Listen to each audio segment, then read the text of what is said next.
Hey everyone, my name is Whitney and this is Come Home for Comfort. Welcome back to my channel. Today's video I'm going to talk about how to organize your home office. And everybody has an area in their home that is your home office, whether it's an actual whole room that is your home office, or it might just be like a spot on your counter where all your papers collect. Hopefully you have an area in your home that is already your home office. If not, I have a video all about how to create a mini kitchen office, and I will link that for you up here if you want to check that out first. So in our home office, one of the things that I love about organizing is not only does organization make your house look better because things are organized and tidy, it actually makes your life easier because it streamlines your processes and makes things easier to find. It saves you time.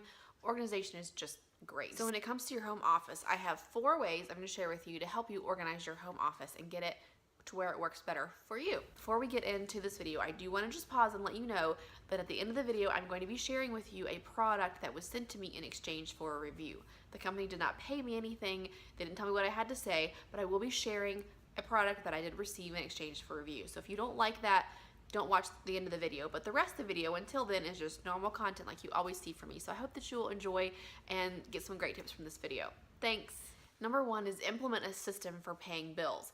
Now I've talked about this before, I know for sure on my blog, but I want to kind of touch on it again because it's really helpful and really makes your life a lot easier. I have approached paying bills in our home the same way that I pay bills at my day job where I'm an accounting assistant, where I have a folder in my mini kitchen office that is just for bills that come in the mail. So when a bill comes, whether it's a monthly bill, like our utility bill that we always pay, or a once a year car taxes or a doctor bill or something like that, it all goes in that folder. And then once a month when I pay our bills, I look through all of those and make sure that those are paid on time. But then the thing that really makes my life easy is in the back of that folder, I have a list that I created on my computer, and I update it periodically and keep it actually a printout of it in that folder. And it has all the bills that we pay on a monthly basis, along with the login and password information to be able to view that account online. Because y'all, the struggle is real when it comes to remembering passwords for things. Am I right? So with that sheet, it really saves me time and headache trying to go back and figure out what the password is. It's all right there. So when I have to update passwords for security reasons, I just update it on that sheet. And that way, if somebody else needed to pay bills one month, if Paul wanted to pay the bills, he could just go to that sheet and know exactly what to pay, what the password was, and it makes our life so much easier. Tip number 2 is to organize your digital photos. So whether you have your phone as your camera or you have an actual camera that you keep all your pictures on, I think it's really important to have a system for storing all of your photos because you want to be able to go back and look at them again. So here's what I do to keep my pictures organized. I only take pictures on my phone. I don't use a camera. So when I get about 200 pictures on my phone, I know it's about time to dump some of those onto my computer. So I go to my home computer, which has a lot of memory on it, which I'm very thankful to have something like that. It's great for pictures. So I go over there and I just hook my phone to my computer and just dump all the pictures over into a few folders that make sense to me. So first of all, you want to set up folders in a way that would make sense to you and the kind of pictures that you have. So for example, here are the folders that I have on my computer. If I was going to download the pictures from my phone from the last month, I have a folder for summer 2017. I have a folder for every season of the year. So any pictures from family gatherings, birthdays, holidays, any kind of people get together that we attend, or pictures that I want to remember from that season, I just put them in there. It makes it easy to go back and find pictures by season for sure. Then I have a folder for my cats because everyone has a folder for their pets, right?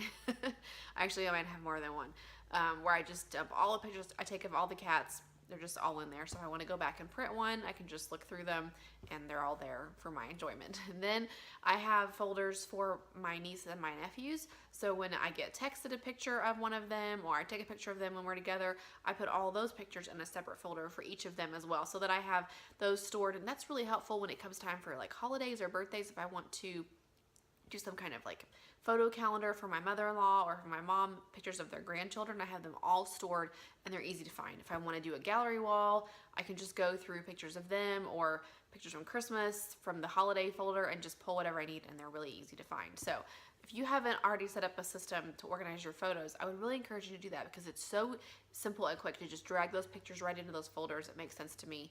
And also because I'm a blogger, I do have a whole separate folder for my blog photos, and I use the same kind of system where I organize them actually by month. So every month I have all the pictures, whether they're edited or unedited, they all go into that month's folder of when the post went live on my blog so that I can find them if I need to use them again. Tip number 3 is to tame the email monster. Nothing gives me like complete trauma anymore than seeing an email inbox with hundreds of unopened emails. It makes me like, my skin just like turn inside out. Can't stand it. So if you're one of those people, don't show me your phone because I can't handle it. So I don't like to have an unopened email on my phone. And I have a blog post with 3 tips, not 5. That was a weird hand motion. 3 tips for taming the email monster. But the number 1 tip that I want to share with you is to create an email address just for junk mail. So an email address that you would use for emails that it doesn't actually matter if you ever open those emails again. Like, you might want to look at them, but it won't be a problem if you don't open them. So email for places like from stores. So if you go to Bath & Body Works and they ask for your email address, you give them this email, your junk email address. And then the next time you want to shop at Bath & Body Works, you can just go to that email folder, look through all the ones from Bath & Body Works, find the coupon codes or the sales that you want, and they're all right there. You don't have to open those unless you just really want to look at them. I have an email address that's just for like my personal email, for family emails, for paying bills, for confirmation that the bill went through. You know, like our internet bill comes to my email, so it goes to that one, not to my junk email. I hope that makes sense. The number one for me, the number one no-no when it comes to your email addresses is that you should never use your work email. If you work somewhere and your email address is at company, whatever your company is, you should never use that email address for the junk email. So for store, for coupons, for signing up for an email newsletter to follow someone's blog, I would really encourage you never to use that for your work, because then you have to weed through all those like unimportant emails to find the email from your boss or your coworker, and it just gets a little out of hand. So I really think the best way to keep your email under control is to have a separate email address just for junk mail. Okay, tip number 4 is the one that features the sponsored product. So if you don't want to watch this part, that's fine, but I hope you will because I think it's really interesting. So number 4 is to create a station where your family's electronic devices all live. So I think it's a really great idea to have some kind of device where you can charge more than one thing at a time, like a phone, an iPad, a laptop, and to have it stored in one place so that you don't have to have charging cords all over the house and you know where to find all of your kids' iPods. What do kids use these days? I don't even know. Have a spot where all those things live. Let me show you what mine looks like. This is a 7-port USB charging station from GoFanco.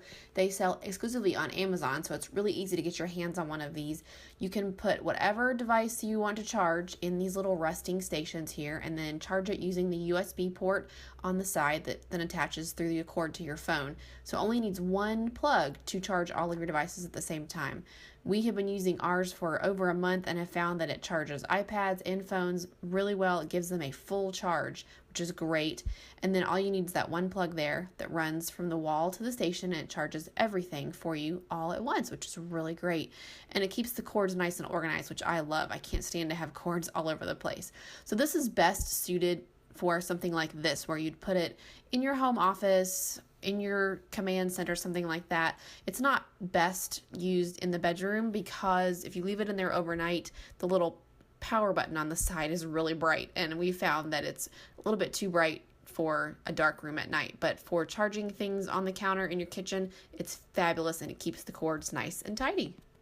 I will put a link down in the description box below where you can go and look at this product on Amazon if you want to purchase one. I don't receive any kind of commission from selling these, but they did send it to me. We really have enjoyed using it, so I'm grateful for that. And if you're looking for something like this, maybe this will be what you need.